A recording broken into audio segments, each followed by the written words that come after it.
안녕하십니까. 오늘 칼빈의 교육강의 제2권 구주 하나님에 대한 지식에서 제7장 율법과 그리스도의 관계에 대해 살핍니다. 원제는 율법은 주어졌으나 이는 구약 백성을 그 아래 가둬두기 위함이 아니라 그리스도 안에 있는 구원에 대한 소망을 그가 오시기까지 견고하게 하기 위함이다. 오늘은 특별히 이제 6절부터 시작한데요. 율법의 첫 번째 기능, 하나님의 의를 밝히 드러내어 인간의 죄성을 밝히고 온전히 하나님의 긍휼하심을 바라보도록 만드는 데 있다. 그 첫 번째 부분은 하나님의 의, 오직 하나님께서 받으실 만한 의를 드러내면서 각 사람에게 그 자신의 불의에 대해서 경계하고 알리고 깨우치고 정죄하는 부분이다. 자기 사랑으로 눈이 멀었고 거기에 취해 있는 사람으로서는 반드시 자기 자신의 무력함과 부정함을 알고 고백하도록 되어야만 하기 때문이다. 사람이 자기 자신의 헛됨을 분명히 직시하지 못하면 그는 자기 자신의 정신력에 대한 어리석은 자부심이 생겨 우쭐해지며, 또한 사람이 자기 스스로 택한 척도로 자기 자신을 재는 한 자기의 정신력이 얼마나 빈약한가를 올바로 가늠하게 될 수가 없다. 칼빈은 말합니다. 그러나 자기의 능력을 율법의 그 높은 수준에 비교하기 시작하면 순간 자기의 허세는 꺾이고 과거에 자기의 능력이 대단하다고 했던 것들이 비틀거리고 넘어지고 기진맥진에 쓰러져 버린 것을 보게 된다. 그래서 율법 아래에서의 배움의 과정을 겪는 사람은 과거 자신의 눈에 어두움을 깨닫고 그 교만을 벗어버리게 돼 있다. 이렇게 말합니다.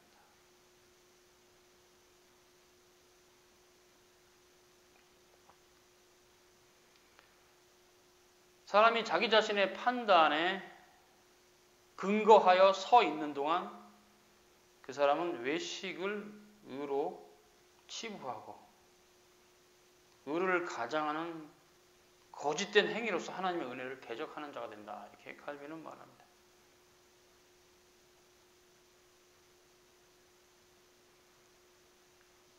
사도는 율법이 탐내지 말라 하지 아니했으면 내가 탐심을 알지 못했으라고 말씀하는데 정말 그만한 이유가 있다.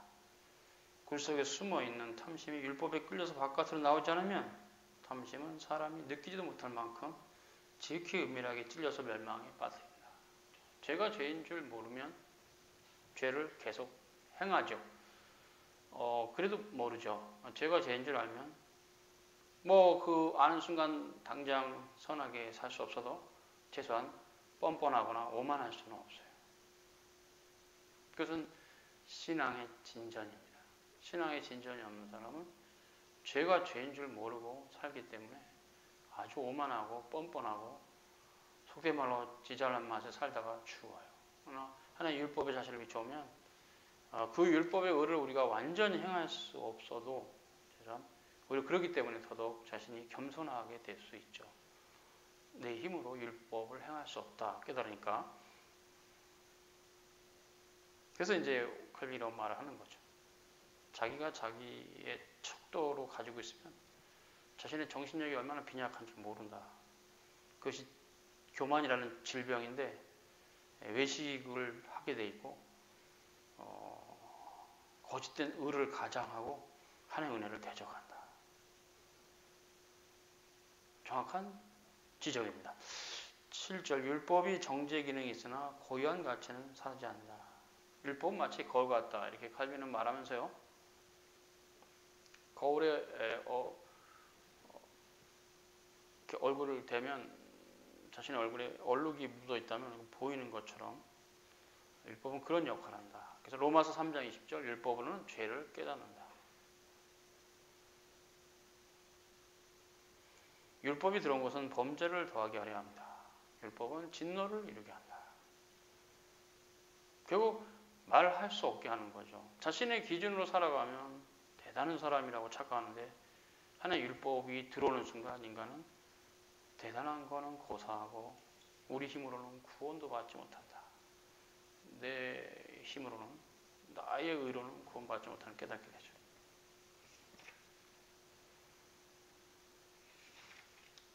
8절 율법의 정죄 기능이 신자와 불신자에 미치는 효과.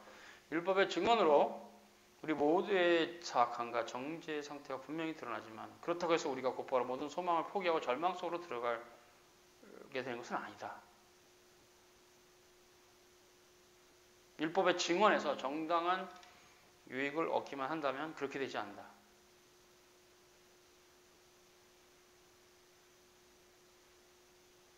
율법은 뭐냐? 모든 입을 막고 온 세상으로 하나님의 심판 아래 있게 하려 합니다. 로마서 3장 19절. 하나님 모든 사람을 순종하지 아니하는 가운데 가둬두시는 모든 사람을 멸망시키기 위함이 아니요 모든 사람의 긍휼을 베풀려 하심이라. 로마서 11장 31절. 결국 이것은 뭐냐? 그들로 하여금 자기 자신의 힘을 믿는 이 어리석은 생각을 다 버리고 오직 하나님의 손길에 의해서만 지탱되고 서 있을 수 있다는 것을 깨닫게 하고자 하는 위함이다.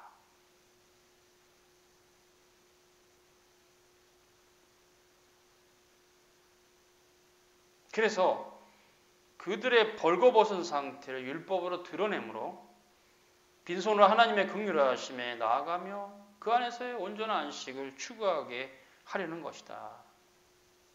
그래서 그리스도에게서만 의의 공로를 찾게 하기 위해서 율법을 먼저 주신 것이다. 이렇게 칼빈은 말합니다.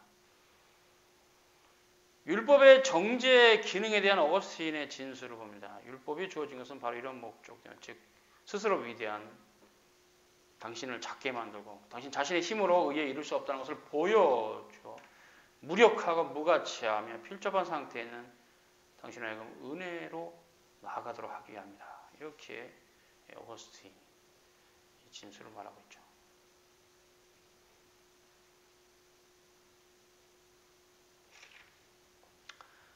율법의 두 번째 기능은요. 율법의 두 번째 기능 악인과 불신자들을 억제시킨다. 이렇게. 율법의 기능은 옳고 그름에 대한 관심에도 전혀 아랑곳하지 않은 특정한 사람들에게 율법이 주어져 있는 무서운 위협을 접하게 하여 형벌에 대한 두려움을 갖게 함으로 그들을 억제시킨다. 그래서 율법의 두 번째 기능은 악인과 불신자를 억제시킨다. 비록 강제적인 억압을 통해서 이루어진다 해도 그러한 의는 사람의 공공사회를 위해서 필수적이다.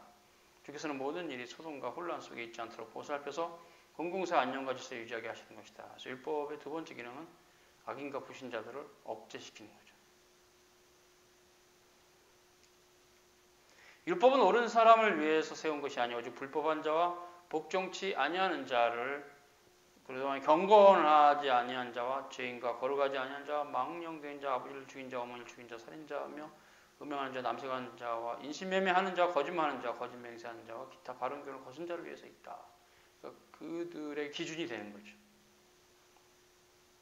그래서 내버려두면 한정없이 날뛰는 죄 정욕을 억제시키는 고삐로서 율법이 있다.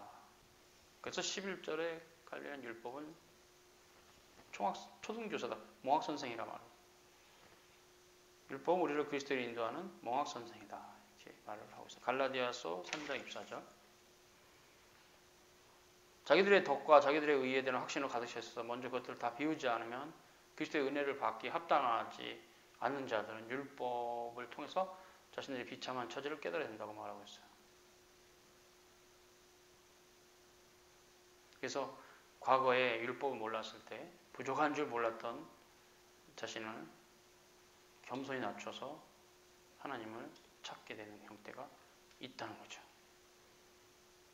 또 두 번째 경우에는 육체의 정욕이 마음대로 날뛰어 의를 추구하는데 완전히 멀어지지 않도록 굴레를 수 있다는 것이죠.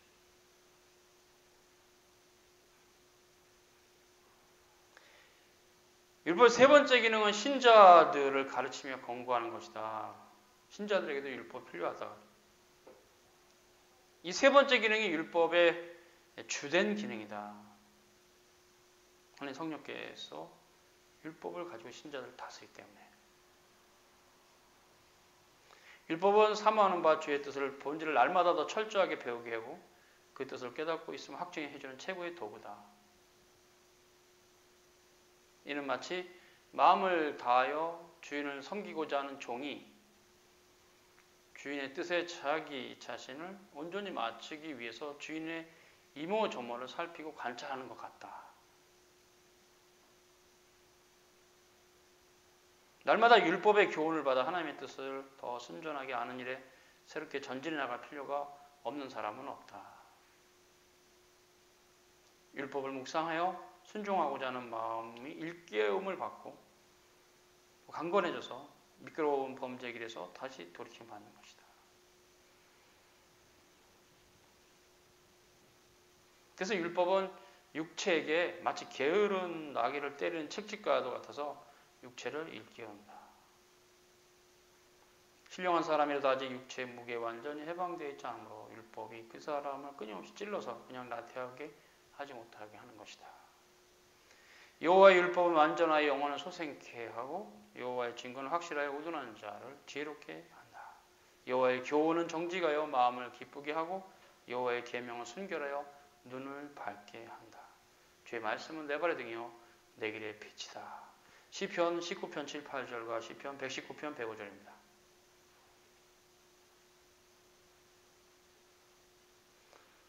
이런 말씀들은 바울의 진술과 모순되지 않는다. 이렇게 칼빈은 말하면서 주께서는 율법을 읽는 자들을 권고하시면서 신자들 속에서 순종하고자 하는 기꺼운 마음을 불러일으키신다. 선지자는 율법의 계명들 뿐만 아니라 거기서 수반되는 은혜의 약속을 붙잡는데 그 은혜의 약속만이 쓴 것을 달게 해준다. 오늘은 여기까지입니다. 수고하셨습니다.